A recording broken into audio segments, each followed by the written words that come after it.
So big thumbs up to those of you based, as I was saying, like who are spending the Friday evening with us. It's 8:30 here in Brussels. We'll make sure that that this will be worth your while, right? So thanks for joining us for this nice discussion. I'm thrilled to attend the European Horizon Conference again. It had been a couple of years. So yeah, thank you to the fantastic team of organizer for this. That's been really like running. You've been running this really like champs. So I really appreciate that.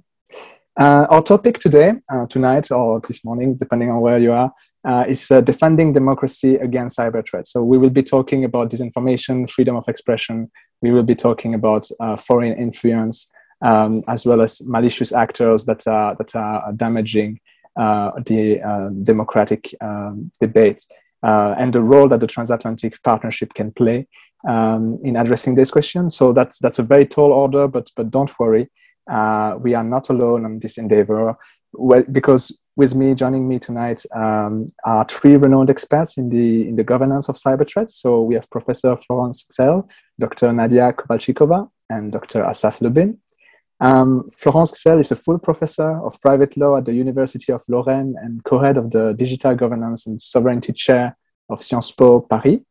Our research focuses on the legal challenges of digital technology, ranging from the disruptive phenomena caused by technological progress to the issues raised by regulation of platforms.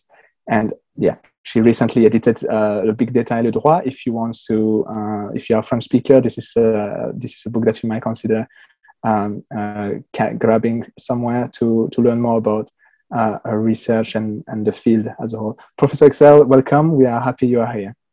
So next we have Dr. Nadia Kovalchikova, which is a program manager, and fellow at the Alliance for Securing Democracy in the German Marshall Funds. Prior to joining the German Marshall Fund, she developed her expertise by working at NATO HQ, the European Parliament, the French and Canadian embassies, and several NGO and think tank projects in Belgium, Canada, France, Slovakia, the UK, and the US. So quite an international perspective there. Dr. Kovalchikova, thank you for spending your time with us tonight. We appreciate that. And finally, Dr. Asaf Lubin is an associate professor of international law and cybersecurity law and fellow at the Center for Applied Cybersecurity Research at Indiana University Maurer School of Law. Professor Lubin has previously worked on issues of cybersecurity within the Israeli intelligence community and the Israeli government, the UN Office on Drugs and Crime, and the London-based NGO Privacy International. Professor Lubin, thank you for joining. We really appreciate it. Together, we'll be therefore diving into how the transatlantic partnership can help protect democracy from cyber threats.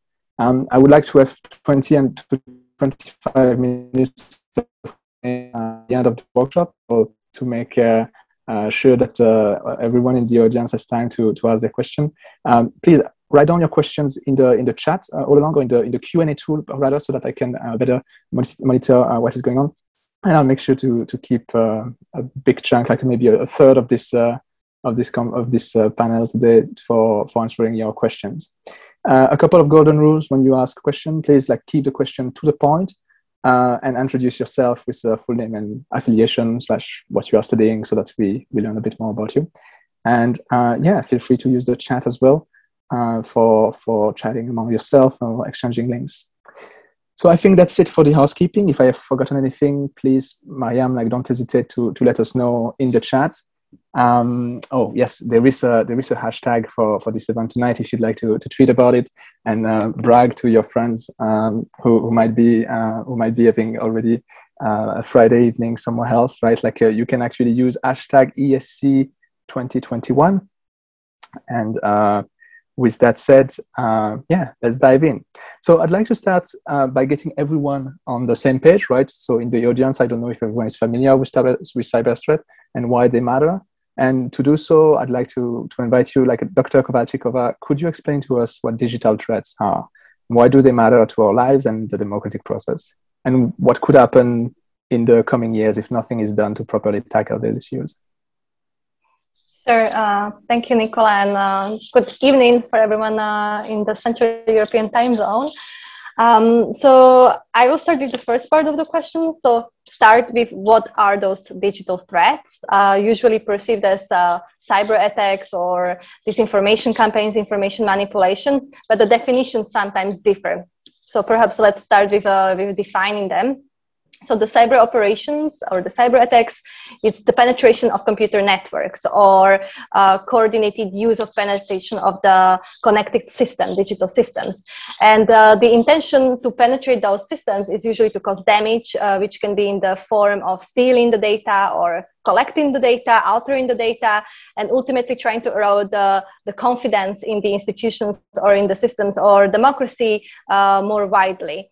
There are different actors that usually lead these cyber operations. Could be state actors, as we have seen already during the past years, a lot of reporting on, let's say, Russian cyber attacks, but we have also seen about the Chinese cyber attacks, Iranian cyber attacks. So different actors that try to interfere the systems to disrupt them or create certain chaos and undermine those systems or the country's capacity to tackle a certain crisis or a certain situation, like, for example, critical infrastructure interference of the hospitals, where, of course, cyber attacks on hospitals, especially during the pandemic, have a very serious effects on the health and the security of the citizens. So all kinds of examples we have already seen. This can happen at a very macro level. It can happen at a micro level of cyber attacks, which are more targeted, tailored to also private citizens. So there are different tools to address it. The actors can be also non-state actors, private actors, hackers. So we have different entities and different actors that are trying to, in a way, disrupt the systems, the cyber digital systems. The other part of the digital threats that there has been an increased attention to are also disinformation campaigns, or let's say information manipulation. And what we mean by that is the coordinated use of both traditional and social media in order to influence public discourse.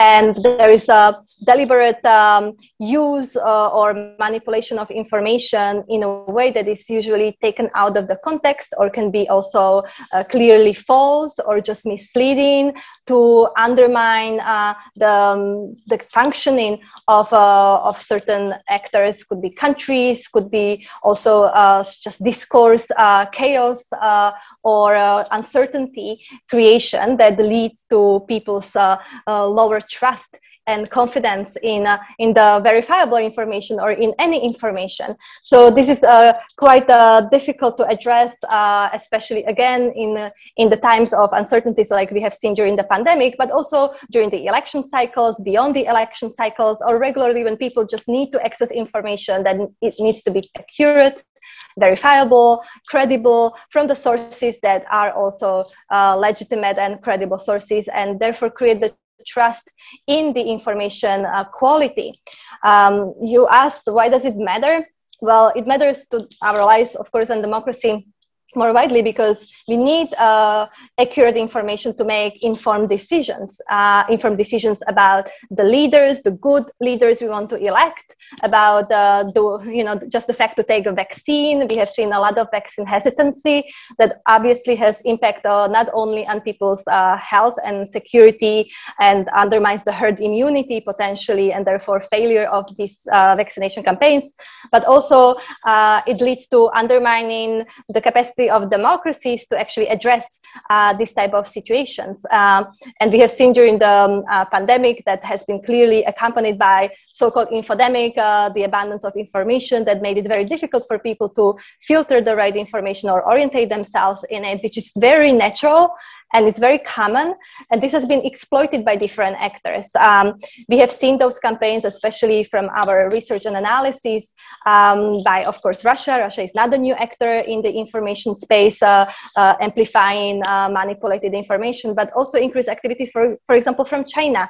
And this was very critical, obviously, because the virus was spread from Wuhan province in China to the whole world. As we know, it's now a global pandemic, and this has basically not been in favor of the international image of China. So China tried to shift the blame or deflect the blame improve their international image, try to confuse or spread different information about the origins of the virus, but also then ultimately there were other narratives about the cure of the virus, about the masks, the whole diplomacy, mask diplomacy or vaccine diplomacy online. So all of these are very tangible examples that we have all lived now, and I think people are much more aware of it, but not everyone is really immune to this, because it's not only the question of knowing that this kind of information manipulation exists, but being able to detect it, being resilient to it, being able to mitigate the risks of this influence of these narratives, so it doesn't impact our decision making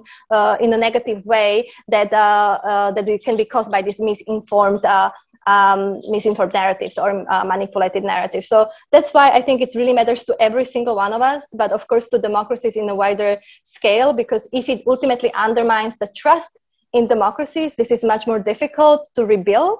It's a long-term effort that takes a lot of resources beyond the time. In between those periods when people are, let's say, not trusting the policies that the governments are trying to implement, it can obviously have an effect on the societal polarization, but also just different types of resistance.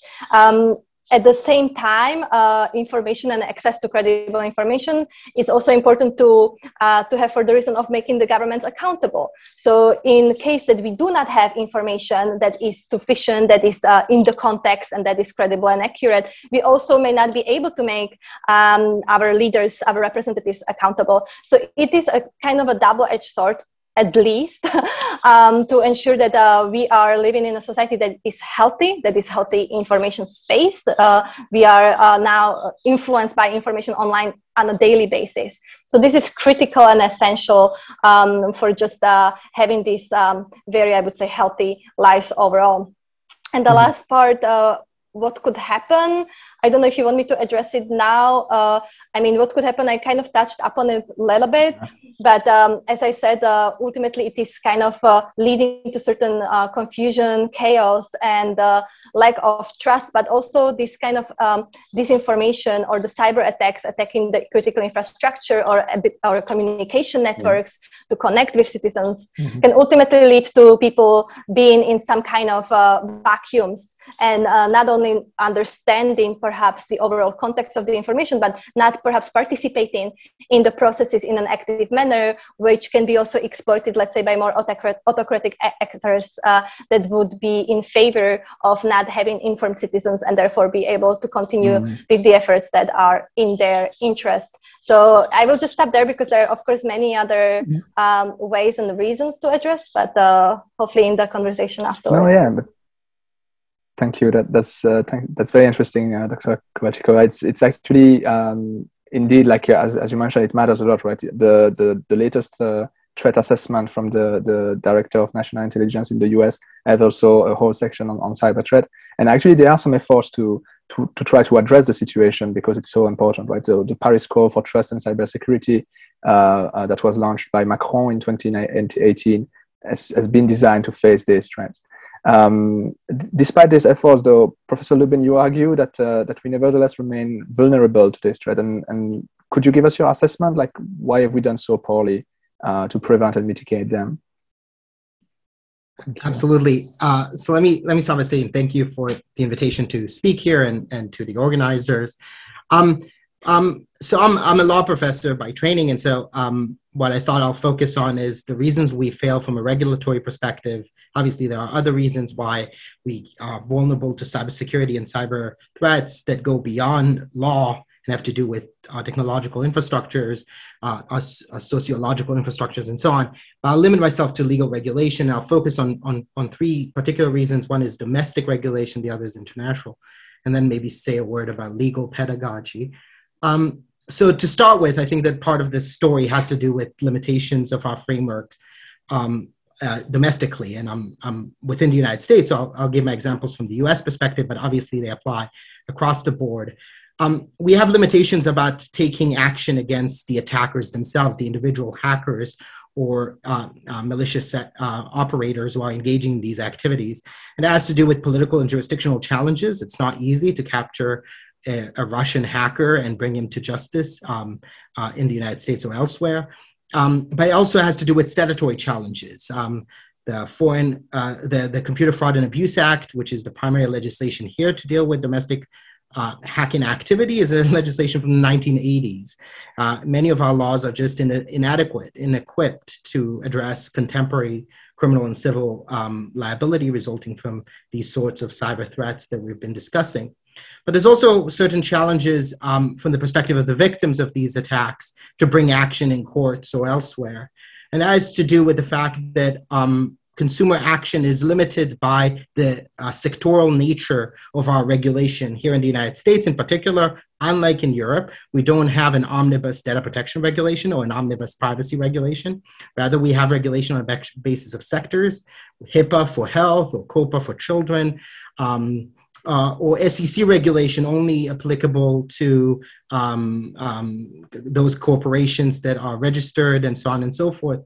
In addition to that, this is a federalist system, and so states legislate laws that apply within the states, like the CCPA, the California Consumer Privacy Act, or the Illinois biometric data law, which therefore create limitations on a state basis. But I think most importantly, these kinds of threats are part of a decentralized ecosystem where consumer awareness is limited and technological advancement takes a lot, is developed over time quickly. And the result is what is known in economics as a credence good. I'm taking the words of Spector and Sellers, who are coming up with an article on this just now. A credence good is distinguishable from an experience good, is a good that you don't know the value of, both when you buy it and after you use it. A good example of that is, say, my repairman coming to fix my kitchen. I don't know what tools the repairman is using and whether or not they're of good quality. And once there's a new problem in my kitchen, I don't know if the problem is associated with poor management on the part of the repairman or a new wear and tear problem that has emerged. And so the result is that I can't value the product I just bought. And security for software is very much like that. I don't know both when I buy the technology and the software and at the end, whether or not the software is actually good. And I have very limited ability to value it. And so as a consumer, I have very limited ability to take action against these kinds of harms. So that's perhaps at the local level. When we talk about nation threats, state-nation actors, then we have a new set of new challenges. The most important of which is that we don't know what are internationally wrongful acts in cyberspace. There is disagreement even amongst the like-minded between the US and the UK on the one side, for example, and France, the Netherlands on the other, on what is a sovereignty violation in cyberspace, or what are your due diligence obligations on transboundary harms emanating from your territory in the cyber context. And so we can't agree on what constitutes lawful or unlawful behavior. And in my context, as you mentioned, I work for the Israeli intelligence. I research espionage regulation. We don't agree on what kind of espionage activity is lawful or unlawful. And you can just think about SolarWinds as one prime example of that. But there's also challenges in attribution. We also don't agree on when one state can be said to have been responsible for a particular cyber activity. That is because much of this is spoofed through the internet, and we have disagreements around how do we attribute in terms of evidentiary requirements and what information we're willing to share to the public about who is responsible and when.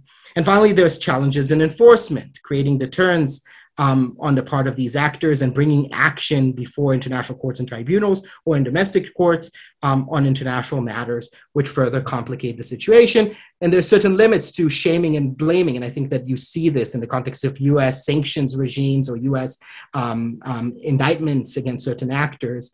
And so the international legal framework is complicated. And you mentioned the Paris effort. There's other international efforts to regulate this, like the UNGGE, the UN Group of Governmental Experts, as well as the UN open-ended working groups. But even in those international fora at the UN, there's a lot of disagreement and not a lot of consensus building around particular regulation. But the last thing I thought I'd mention really, really briefly is just to say, I'm a cybersecurity law professor. I'm really interested in the way we teach this stuff to students, to the next generation of people who will be doing this work, to policymakers and legislatures. And what I have found in my research, I've collected now 50 syllabi of cybersecurity law and policy courses taught all across the United States, and tried to see how law professors teach this subject to students. And the reality is that there's huge divergence in the way we teach it. There's a lot of lack of agreement around how do we even define the very concept of cybersecurity and what topics should or should not go into it. A lot of bias in the way we teach this, a very UN-centric model, one that doesn't take into account marginalized voices, those most affected by certain cybersecurity threats, like marginalized groups and so on, and a lot of issues in the way we cover this stuff. And I think that that matters. I think, I want to take full responsibility on my part as a law professor in ensuring that part of the problem is also how do we provide the next generation the tools they need in order to do a better job than our generation did in addressing these very problems. And with that, I'll end my presentation for now. Well, thank you, Professor. No, that's a very interesting analysis. That I mean, I'm looking forward to hear from more insights maybe afterwards about the analysis of the textbooks. So there have been a lot of efforts that as you mentioned, like to create new legal frameworks at various levels to improve on the existing ones. But even though you're not fully satisfied with them, for example, the EU has actually put forward some measures to kind of take back control of the digital space, the cyberspace, and even some legislative proposals, right? You might have heard about the regulatory packages that have come out over the past 9 months now: Data Governance Act, Digital Market Act, and Digital Service Act, notably, as well as the AI regulation. Facebook has also innovated a bit earlier with its oversight board to address related topic. But well, like, I think we have to ask ourselves the question, and Professor Excel, I would love to hear your thoughts on that. Like, how promising are the new governance mechanism we've seen emerge? And in particular, with its regulation, is the EU doing the right thing? Is it on the right path to address the cyber threats? Thank you. Okay, thank you so much, Nicolas, and thank you so much to European Horizon for inviting me to speak today, because it's the evening here in Paris, but it's not the evening for everyone. So I have prepared a few slides. I actually have prepared too many slides, but I just want to say to start that I took the topic as I will focus on basically disinformation, hate speech, all those kind of risks, because the subject was very broad. And so, yes, I want to answer the question: what are we currently doing in Europe? What are we currently doing in the EU? What are we currently doing in France, where I am? So, of course, I'm dealing here, as I said, on content moderation issues. And the first thing that I want to highlight is the fact that, to me, you have three possibilities. The first one that we know already is self-regulation for platforms, for those actors that control the digital space. So this is something that we already know, and we know that it's not working. We know that we are facing risks, what we call, in Europe, systemic risks that are so huge that we cannot just let the platforms do what they want or deal with those risks. And this is the reason why, of course, and especially in the EU, we are considering regulating, we are considering state intervention, and you have various possibilities, of course.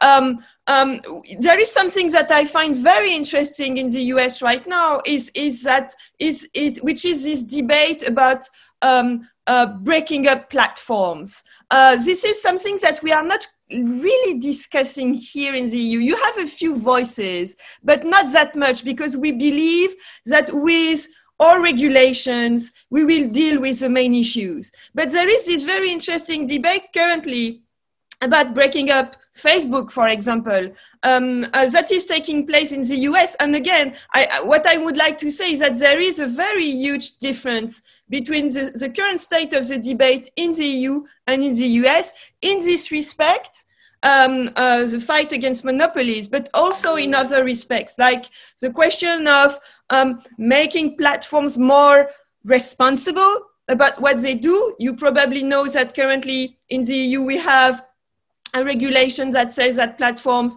are not liable for the content that they publish, that they allow. They are not responsible for it unless they are aware of the fact that those contents are unlawful, which is not exactly the same principle which is followed in the US, because as you all know, the Section 230 in the US provides for a full immunity for platforms. So we are currently in a different scene on the two sides of the Atlantic.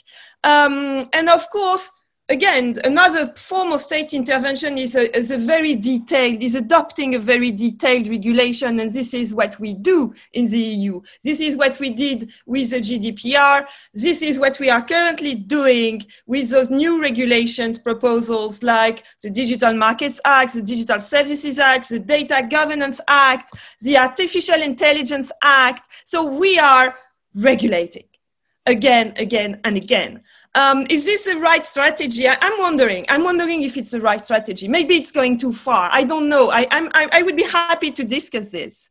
And there is a third possibility, and I'm currently working on this because I'm fascinated by all those possibilities of democratization, co-governance, the fact that you could, for example, as Twitter does, Twitter makes people fact-checking content. And you might find probably other ways to involve users and to involve people and citizens to the fight against those risks. And so I would also include here the Facebook's initiative about the oversight board.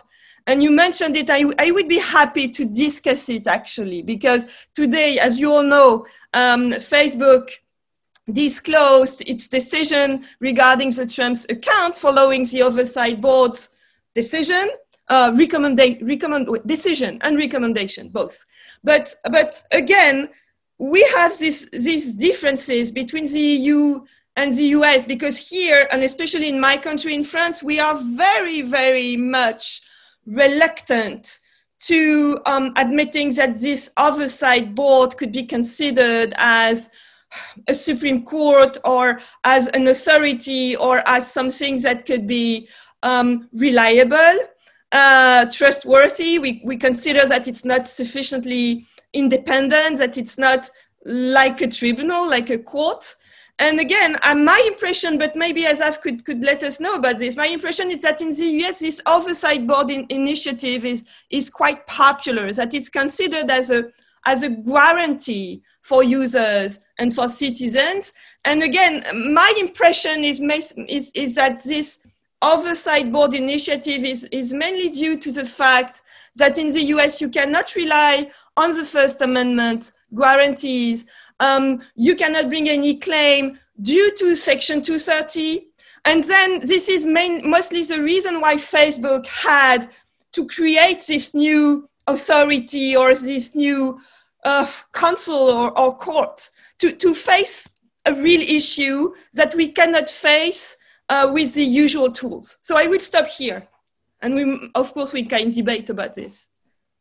Thank you so much. No, thank you so much, Professor. It's indeed like there is room for debate for sure on all this. And actually, I'd like to ask like Professor Lubin or Dr. Kovalchikova if you would like to comment on what just Elisa, or Professor Excel yourself if you want to address the points from the others. Any thoughts like really hot of the listening to this conversation?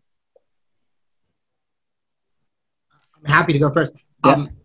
So first of all, I think this is a great demonstration of what I was referring to as to how do we even define the very term cyber threats and the divergence you saw today about from disinformation and misinformation, Section 230 content moderation, Schrems 2, which is about intelligence regulation, all the way to cyber attacks, cyber harm, ransomware attacks.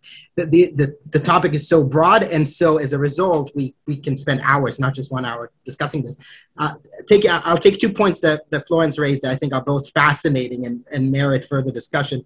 One is there is an ongoing debate about the way we regulate this stuff, and whether or not the EU approach of regulation, issue by issue, in a very detailed manner is the right approach, or might it stifle innovation? And I'll just take a stab at the AI regulation as one example of that. That is a very detailed piece of legislation with a lot of confusing parts. It's GDPR on steroids, and there will be a lot of debates about how it should be applied in practice. But it also bears into question whether or not Brussels should be the entity that does this regulation in the first place. That is to say, a lot of the EU regulation has a Brussels effect to it. It's extraterritorial in design, and the AI regulation in particular, its jurisdictional clause extends even broader than what the GDPR did. It's not just about businesses operating in the EU, it's also businesses operating outside the EU using data of EU citizens. In that regard, there's a question of how do we deal with conflicts of laws? Who should be the regulator of these issues that are so, by design, unterritorial, they're cross-border? The second point I wanted to, just because Florence asked me, I think that on the oversight board here in the US, the debates are very active too. By design, because this is a neoliberal economy, there's a tendency to accept whatever the corporation wants to do is the corporation's choice, and very limited attempts to regulate corporate activities in this space, including through Section 230. It essentially gives them full power to do whatever they want in content moderation and no liability for doing so.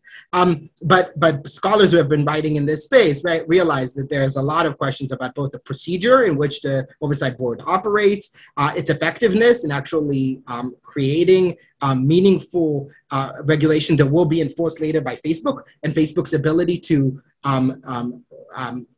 requirements to comply with the oversight board's decisions, but finally also what other companies will do, because at the end of the day, Facebook is just one company and it's just one oversight board, but there's dozens of social media platforms in the United States, and their regulation is still looming, and the need for federal intervention or Congress intervention in regulating this space is still an ongoing debate. I see, and Dr. Kovalchikova, the perspective on this new governance mechanism, maybe more from, I mean, your experience in like international relations, security, and diplomacy is, are officials reacting positively towards these attempts, or are they maybe moderately annoyed that their negotiations is being disturbed by national and European politicians that are trying to impose their will through the Brussels effect? I think there is an increased acknowledgement of the need of more whole of society approach to this, and not only at the, let's say, international or EU level and national level, but involve other stakeholders into the shaping of the decision, into the decision making as such. So the companies themselves, the civil society actors, experts, and I think this is the right way to go to make sure that different relevant stakeholders are part of the conversation to develop more common solutions to these issues. This is one way. Another, I would like to react also to what Asaf just mentioned about the regulation. Like, there is increased regulation, perhaps at the EU level or even at the national levels. But I think even though we have more developed rules and norms and standards, and I think so we need more still that are interoperable and comprehensible, and perhaps be different, adapted to the current evolution of those cyber threats. But even if we have them, this regulation, the issue many times is the implementation and the enforcement of the regulation ultimately. And I think a lot of the times we don't have an answer to the question of what happens if even the law is broken, if the regulation is not followed, what are the repercussions, what are the consequences? And in the cyberspace, I think the thresholds are not clear yet. So I think one, in the geopolitical sense, as you just asked, Nicola, is with NATO. Look at NATO. Like, already a few years ago, cyber became an operational domain. which is great, which is important, right? Going with the technological advancement trends, this is critical, this is necessary. But at the same time, I think a lot of people still wonder, how much cyber attack there has to be, or how frequent, how long term, or what has to happen that actually Article 5 is triggered ultimately. So I think there is, and this is at the NATO level. Of course, you have it at the national level, you have it at the local level. What has to be damaged from the infrastructure, critical infrastructure, that we actually go and have some response, defense or offensive response to either state actors or attribute it to other actors and then make them accountable. So I think clarification of the thresholds, like discussing this threat assessment and having a more common understanding of this threat assessment is also still to be done. It's on the agenda, needs to be done at different levels, from the local, national, international level, and then also discuss this enforcement and implementation measures in a way that is more systematic. And in the EU context, I would say comparable, right? Because this digital space is interconnected. So we would also, I think, expect that the regulations across different member states would be, in a way, reflecting similar threats and similar solutions. So there will be some good practices shared and implemented across the member states to ensure that the connected systems, or the disruption of the connected systems, is also addressed then in a coordinated way. All right, Professor Giselle, do you want to react to that? Otherwise, we have like a couple of questions coming in already. No, I would just add something. It's not really a reply, but I would just add one element, which is the fact that today, something that is currently going on with the Digital Services Act. In France, we are currently in the process of adopting a new law. We don't want to wait for the Digital Services Act to be fully negotiated and to be fully voted. So we are currently, the French Parliament is currently in the process of voting a new law that is currently implementing in advance the provisions of the existing proposal and adding new innovations to those provisions. This is something that is currently going on in Austria. As far as I know, you also have a new law that is currently being adopted. And so this is, again, something that is currently being discussed. Mm-hmm.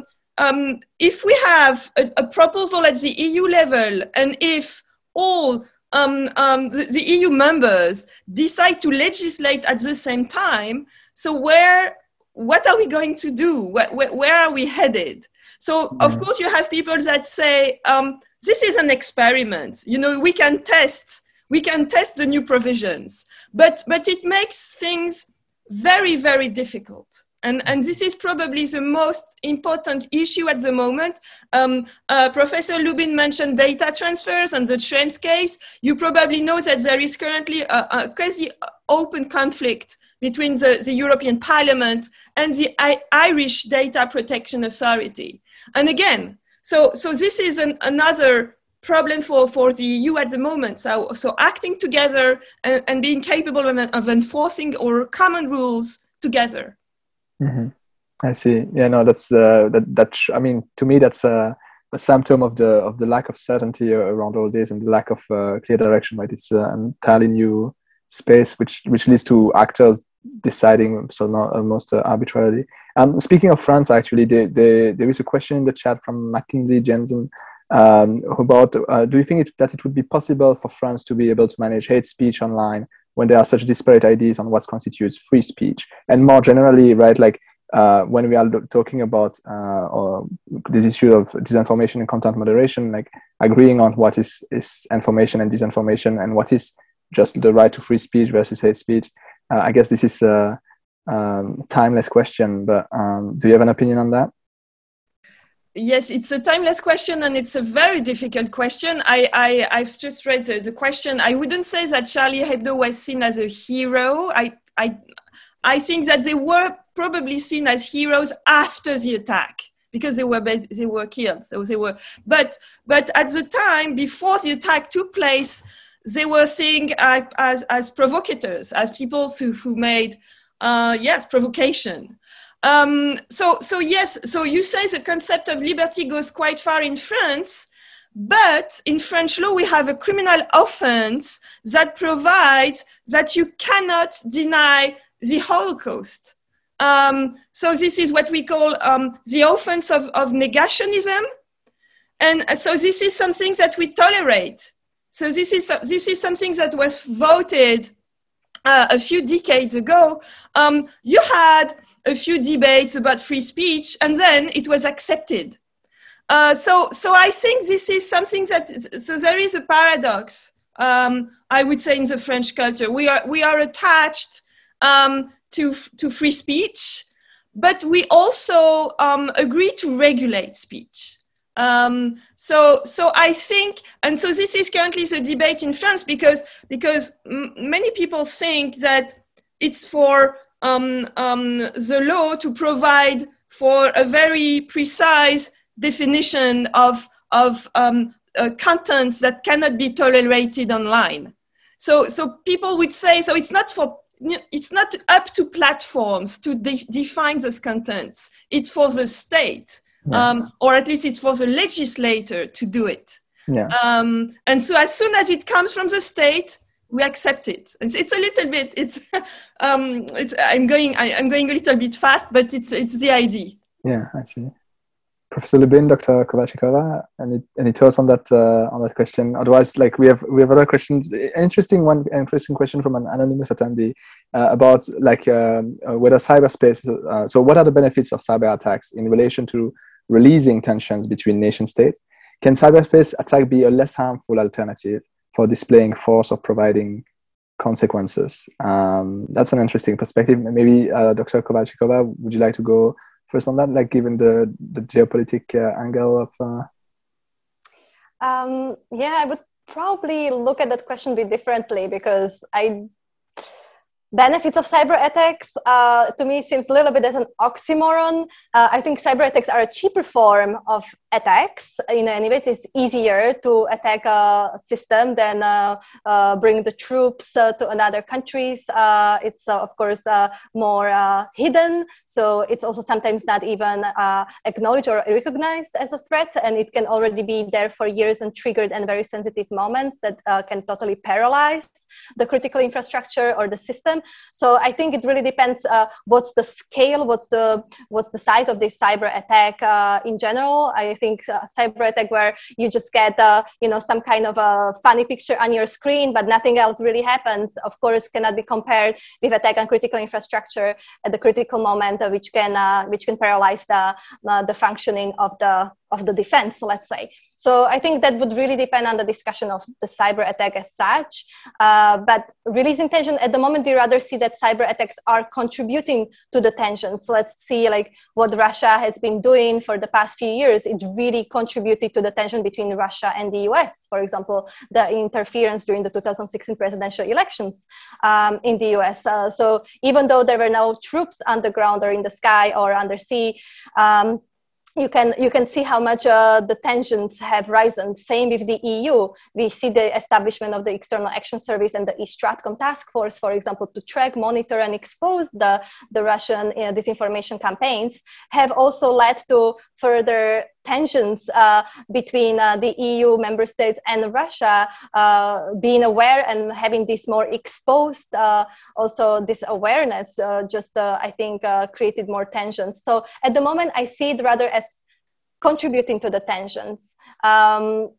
I wonder in the future if you would have to choose, obviously, and we can save lives and other kind of comparable consequences. That's another human rights and societal question. But at the moment, I feel, at least during the pandemic, I see it as a disruptive element. Yeah, I agree with a lot of that. I think that part of the problem with the way the question was phrased is the utilization of the phrase cyber attacks. As a matter of international law, we distinguish between below the threshold and above the threshold of the use of force to define what a cyber attack is. And I would argue to you the cyber attacks, as the term is used here, would not be a legitimate way to release tensions in the international space. But the problem is, what do we do with these below the threshold cyber activity, cyber interferences or operations. And here, as Nadia was suggesting, we need to develop norms and best practices and standards about acceptable, non-accessible, tolerable, or non-tolerable behavior in cyberspace. And that's where we're failing. And the problem is that 99% of all cyber operations are these below the threshold activities for which we have yet to define clear rules, from election interference to disinformation, to cyber espionage. In all of these areas, there's questions of proportionality, of scope, of scale, as well as the potential collateral damage to data, to individuals, and physical consequences that could be associated with a potential interference, even if not intended, could nonetheless cause significant harm. And so here is where international lawyers are trying to develop these norms, and we are so far not there yet.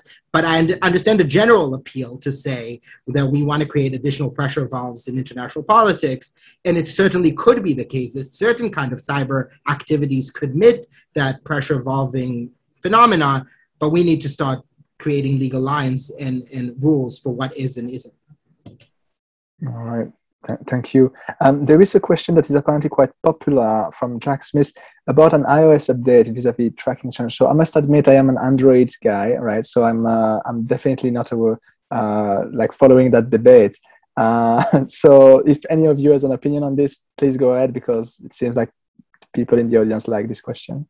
Yeah. So the Apple change of policy that essentially now gives users more freedom to make the determinations and often choose not to be tracked. It's certainly been praised by privacy scholars and practitioners as a huge movement forward. So I'll be the one taking the position that we can chill the excitement a little bit. And the reason for that has to do with Apple's monopoly and power in the market in doing this. So there's been a lot of writing about what we call digital gatekeeping. And that is this idea that a couple of companies are playing an overexpensive role in setting the norms for the rest of us. And so in this case, Apple, through its Apple Store, basically tells all other developers of applications, you meet my requirements or you don't have a market, because I am the gatekeeper access to the market. And the problem is a democratic deficit problem. Apple's CEOs and board are not elected by the public. And yet they have this overexpensive power, and we have very limited ability to push back, to resist certain actions that they would take. Now, maybe in this context, we're happy with what Apple has done, but one, why haven't they done it sooner? Why is it coming now? And B, what does it do? I always worry about these kinds of political actions because they come at the expense of other political actions that could have been taken. So it creates a disincentive of the part of the government to legislate an omnibus privacy law, because they say, see, the markets are doing it lovely. We don't need to intervene. And that's the classic neoliberal economic arguments that are often here in the United States. And so, when Apple takes an action like this, Apple is also saying, as a matter of advocacy and lobbying, you don't need to regulate me. I'm handling this sufficiently in protecting privacy. And if we are interested in certain government intervention here, that takes us a step backwards, not forward. And so this is the context in which I'm a little more hesitant, although all of us should be happy about a policy change that gives us more privacy protections. I see. So long as it doesn't crowd out like better actions that might be on the floor right now. And it also, so I'll just say, it also opens what Florence talked about with competition law. At what points do we say a company like Apple has become too powerful? And is there room to discuss breaking down some of these companies? Okay. All right. So we have 7 minutes and 2 questions have been upvoted ex aequo. I found both questions very interesting. So I just will throw them here for all 3 of you to take if you'd like. So there is the question from Domenico Kovacs, maybe more for Dr. Kovalchikova. How do you see China's role in the global ecosystem of disinformation? Will Chinese disinformation efforts match the ferocity of Russian campaigns? And the second question is more about the general capabilities to produce disinformation, notably with GPT-3, where somebody with a fringe view could actually develop a lot of disinformation very quickly, like at industrial scale. How does current and prospective legislation look at advances in AI and what their potential effect could be on news dissemination and fake news? This is by an anonymous attendee. Maybe Professor Xel, would you like to go, or Dr. Kovalchikova, if you want to pick either of this question? I can start with the first one then, so the one on the Chinese role in the global ecosystem of disinformation.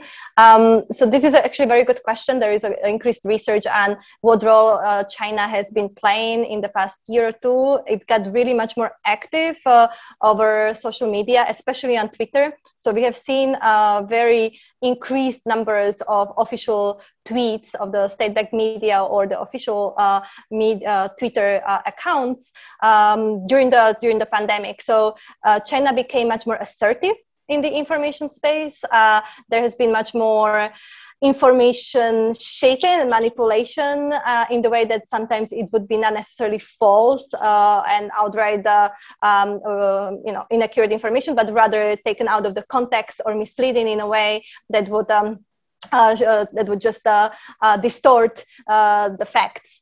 The other strategy that China tends to use, or technique, is suppression of information. So it's kind of a different side of the information manipulation, is actually not allowing certain information to get to the public discourse or to the public spheres, which of course they do domestically. As you know, they cannot access different platforms from China's mainland, but also they do it externally when they speak about some issues. China's officials or these Twitter accounts did not mention some other parts of the facts, or in that sense didn't provide a complete picture. And that suppression of information is part of information manipulation as well, and is used by China. We have seen it especially during the pandemic when they became more active in the public discourse, also in the Western world. And that kind of activity portrays back, and they use it to portray back to their domestic audiences afterwards to show their influence abroad. So this is one of the ways. And when you compare it to Russia, we see the difference, right? Russia has also a strategy to sometimes just, overload you with a lot of information, create this chaos and confusion. And it's a different type of a strategy. Of course, Russia has developed this over decades. There is a lot of experience of information manipulation, propaganda spread, part of the hybrid effects. But I think what is kind of interesting to keep in mind with these strategies when we speak about digital threats is like information manipulation or cyber attacks are part of a wider toolkit that is being used when there is a interest to undermine the systems or the democracies. So usually, or many times, this cyber operations or disinformation or information manipulation is used in combination with other tools of interference as well. So we need to keep that in mind, that it's only one of the tools, usually part of the wider toolkit, and therefore this hybrid threat assessments, the hybrid fusion cell that has been created at the EU level, the hybrid threats center of excellence in Finland, which is European, so both NATO and EU member states can be members of that. And this kind of initiatives looking at the more asymmetric toolkit is very useful to also understand these techniques and strategies, evolution of different actors, be it state or non-state actors. All right. Okay. And maybe for the other question, like Professor Xel or Professor Lubin, would you like to? So the other question is about whether the new legislation, the new legislative actions that are being taken right now will be able to affect the more advanced AI system. I'll say a word. So GPT-3 is a great example of yet another one of those, one company taking control. Microsoft claims exclusive licensing over GPT-3. And there's a great article that I would put to the anonymous attendee to read by Timnit Gebro and Emily Bender from 2021 called "Can Language Models Be Too Big?" It was published in the American Computer Science Conference, ACM conference. Where essentially the criticism, including by Google's AI ethics researchers, is for the environmental impact of training and storing these models. And that's something we haven't talked about at all in this context. But these things cost a lot of energy and are creating a lot of problems in that sense as well. But to your point, AI regulation is needed in order to address certain AI tools that would introduce new problems in this context, in the context of dissemination of fake news and so on. But you need to develop these AI tools with the mindset of how do we create an ethical framework that takes into account fairness, bias issues, misuse by government entities, and so on and so forth. There's a whole ambit of concerns, and it is in that context that the AI regulation of the EU is an interesting step forward. But as I was saying before, there's a lot more ambiguity around it than clarity, and it's likely going to be an ongoing thing that we will be discussing for generations to come as AI continues to develop and morph. As we're out of time, let me just say, and I'll speak for myself, I see more questions in the queue, and I would love to, I never say no to an email, so shoot me an email if you're interested. My information is easy to find. I would love to continue the conversation with anyone offline on these issues. Thank you. Professor Giselle, do you want to give us the last words? I don't know, Mariam, if you have to do some closing right now, but like let's continue with Professor Giselle for maybe 1 more minute, if that's possible.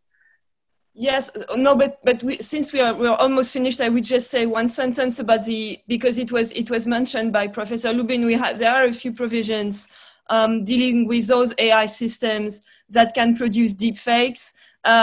This is so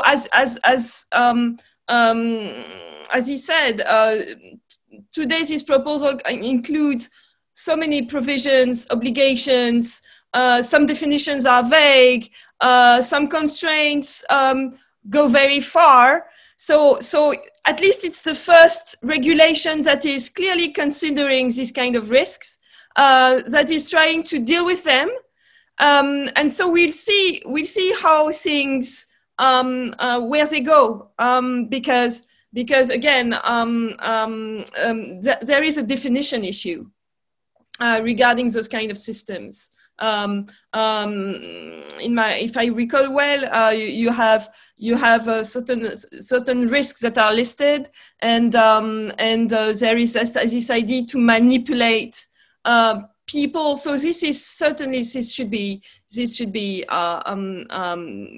better defined. I see. All right, thank you. So we have authorization. Do we have the permission to stay a few more minutes? I don't want to abuse the time of our panelists, right? So I don't know, maybe with a simple nod, if that's okay. If we have like I have maybe one last question for you. Like we have discussed, and it's been very interesting to have the 3 different perspectives are really complementary. So I really appreciated that. But like maybe in 30 seconds, how do you think we should move forward in addressing cyber threats at the transatlantic level? Maybe Professor Lubin, do you wanna go first on this one, then Dr. Kovalchikova, and then Professor Giselle? Yeah, absolutely. So I think part of the problem is that there's a lot of challenges to be addressed, and each of them deserves particular solutions. Some of them are regulatory, some of them are public-private partnerships, technological, and so it's a very broad question with likely a broad answer. I will say that kind of just focusing in the context of this conference, the European Horizons Conference, a good place to start would be amongst the like-minded states. And so even before we move to trying to reach international consensus and international agreements, trying to come to certain agreements across the Atlantic, between the EU and the US on basic standards in the context of content moderation, or in the context of, I was talking about internet jurisdiction before, or intelligence regulation, or cyber attacks, ransomware regulation, and so on, would be a good place to start. And so we need to create the venues in which these conversations take place. And I don't think at the moment that those have been fully laid out, and there's a lot more room for advancement, both on the State Department side here in the US and on the European Union in a post-Trump era, for greater collaboration and greater discourse on cyber threats between these two major superpowers. I can follow on this transatlantic angle. So for example, what we have seen at the EU level is the development of the PESCO, so Permanent European Structured Cooperation. And this PESCO framework allows for specific projects led by certain member states of the EU with the states of the willing. So not all the states have to participate, only selected selected states that are more capable to deal with certain threats or are more willing to proceed. And the cyber issues, cyber operations are quite an important part of these PESCO projects already. For example, Netherlands is leading some of them. So this is an interesting tool that can be actually used in a transatlantic manner, because I think a few days or a few weeks ago, 3 non-EU countries were able to also start participating in these PESCO projects, including the US and Canada. I think so. This would allow for more transatlantic cooperation on cyber issues, but also on other projects of security and defense relevant to the EU. So I think this is a very good way forward to operationalize our efforts at the transatlantic level with very concrete, tailored measures and tools, but also operations. And other tool which I would like to mention is, because it just happened a few days ago, I think the NATO Secretary General opened a new cyber academy in Portugal. So, a member state of the EU and NATO actually has been active and opened this new academy, cyber academy. And these efforts could be also multiplied, and there could be more states, I think, learning from this experience, from this development of cyber academies, of cyber tools across different countries. So I think there are good practices that can be already shared, and we just need to take advantage of them. Nice. And Professor Excel? Yes, I will make a very quick last remark, but I agree with everything that was said, and I regarding this specific issue of consent moderation and how we can regulate content, I am sure, and I hope that we could reach an agreement on certain broad principles between countries that share basically the same views about democracy, free speech, and I think it is essential because you have around the world other countries that do not feel like us, and so we should, since we share basically the same values, of course we should agree on something. I've just read a few hours ago, I read Nick Clegg's announcement about the Trump's decision, and he said we are still calling for regulation. So yeah, maybe we should agree on something.